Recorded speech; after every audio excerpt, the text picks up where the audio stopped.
So you can tell how dry it is because this lowland, of course that one up there, has held water for 3 years. And I'm driving through the middle of it with a 2-wheel drive tractor. I just 2 lowlands on the other half circle yesterday. I got one small one to disc still over there, and then I got these 2 big ones here. They're kind of just about together, and then one at the other end of the field. And then I will have the lowlands disc, and I'll unhook the disc and put the viber shank on. But I got done the hay and the corn on my quarter. But like I said, this corn stubble, some of it's been here 3 years ago when it got planted.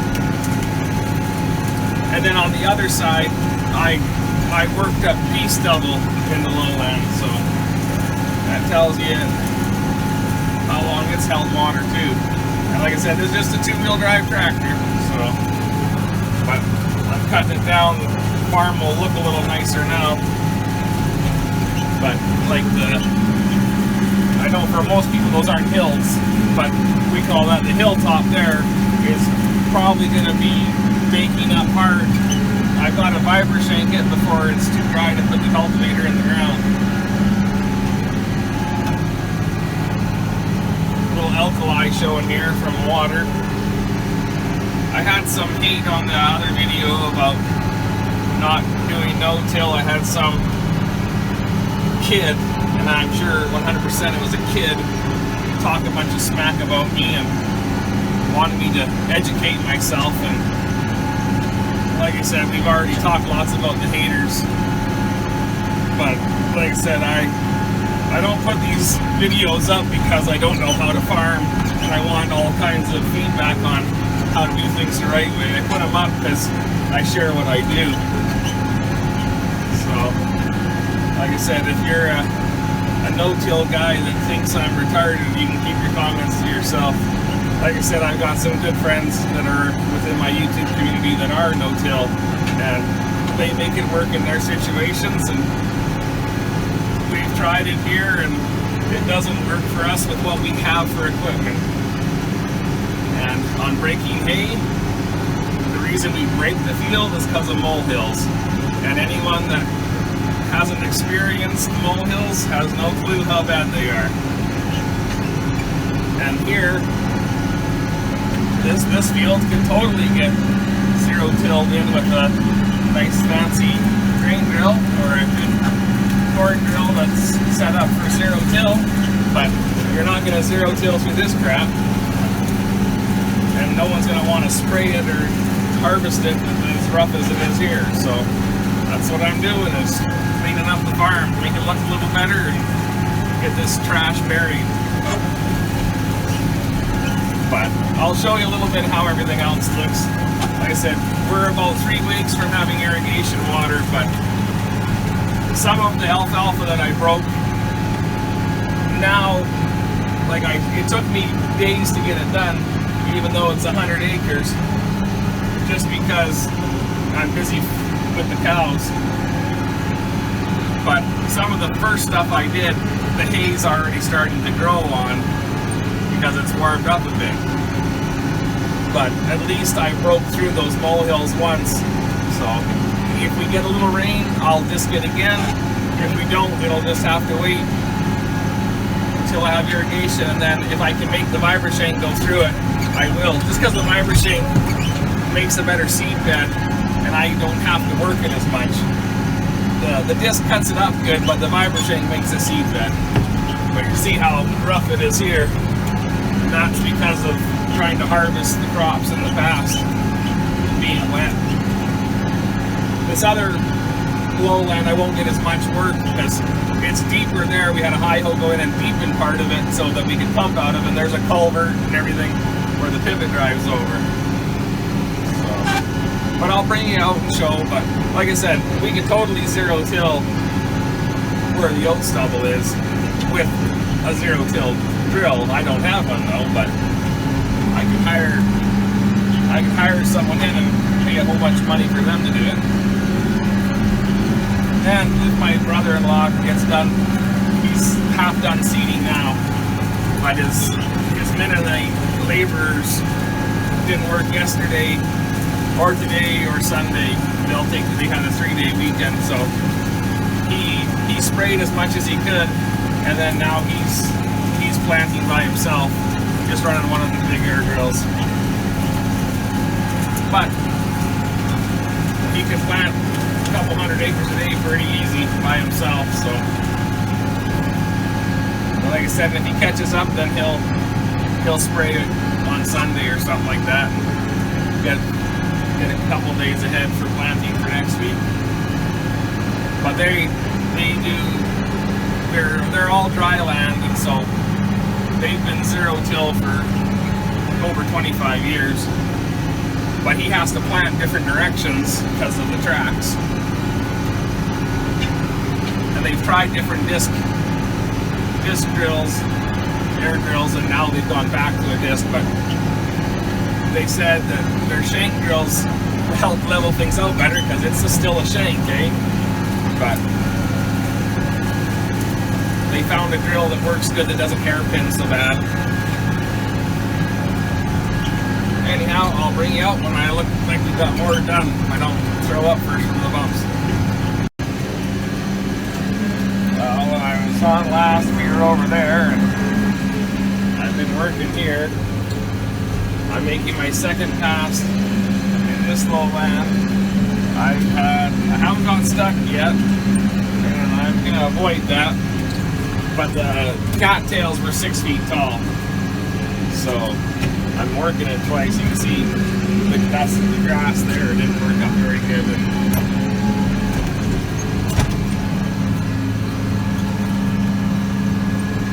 But it looks a lot prettier than it's looked for a couple of years. So, and my GPS isn't working. Nothing's working dash-wise because my alternator's shot. But it's Saturday of Easter weekend, so the alternator shop that rebuilds our starters and alternators is closed for the weekend.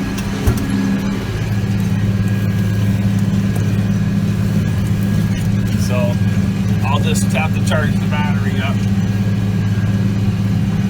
after. She's spinning hard now, but we're gonna make it. If I'd used the 4-wheel drive or the front wheel system, it would be better, but this is the tractor I had hooked to it. Yeah, it's 4-wheel drive. It hasn't been played on. I don't really use much, but it's got problems. We put a new pump in it, and now it's having hydraulic block issues. So he put a different block in it, but it's still not quite working.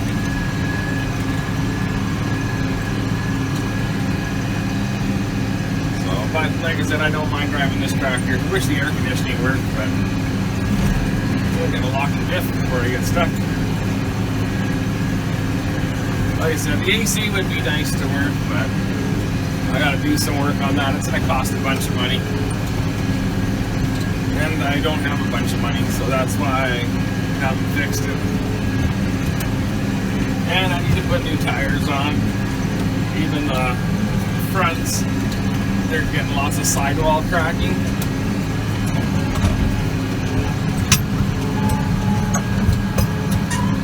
But it's hard to believe that this is 3 hours later from when I was over at that other part there. But that's how big this lowland is and how much problems I've had. Get the diff locked again here, so I'm ready. Got our little seagull friends here.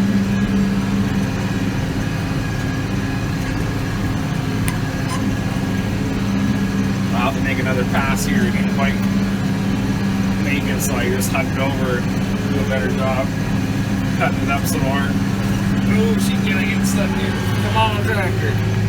So I just have to lift up the disc a bit. Now I'll put it back down. Put it down. See them tires are spinning. Come on, Barry. You can do it.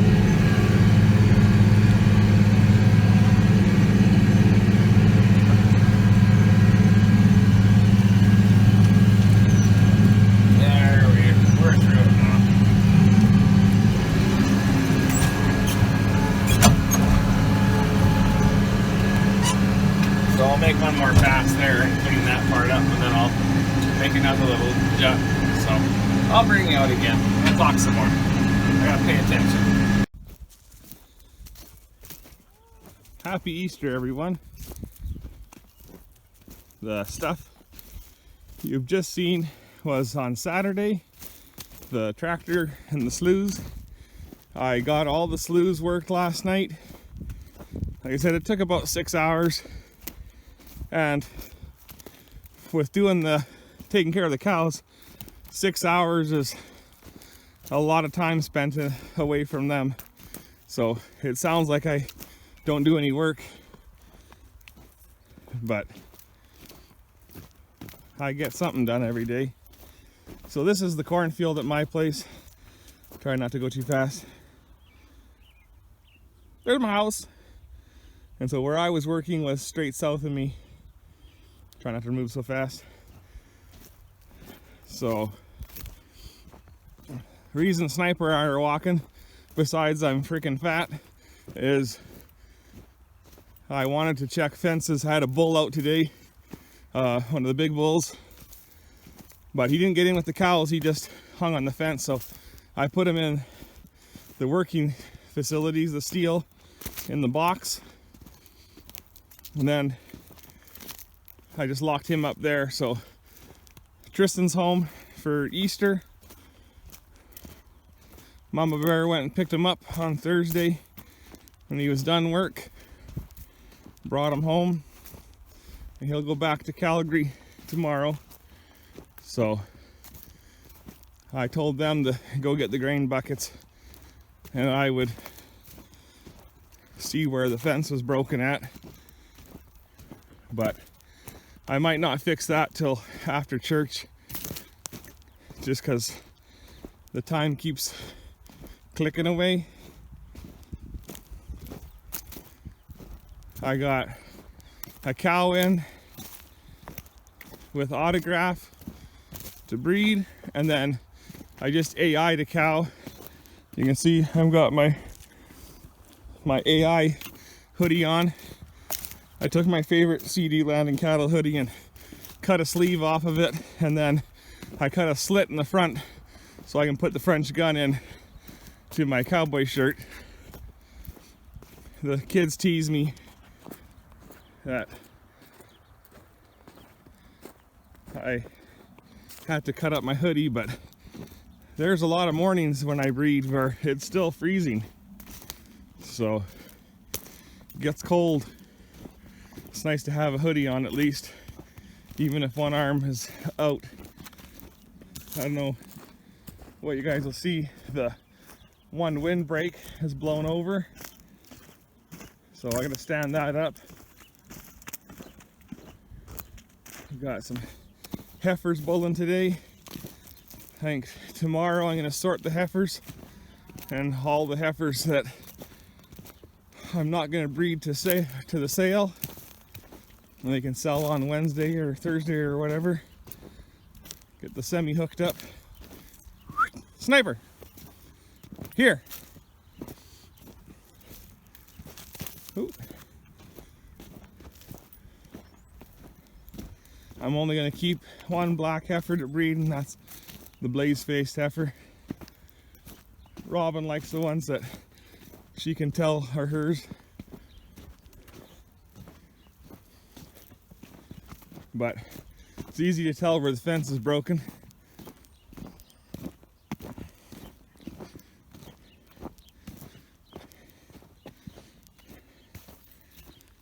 Because the post is laying right on the ground.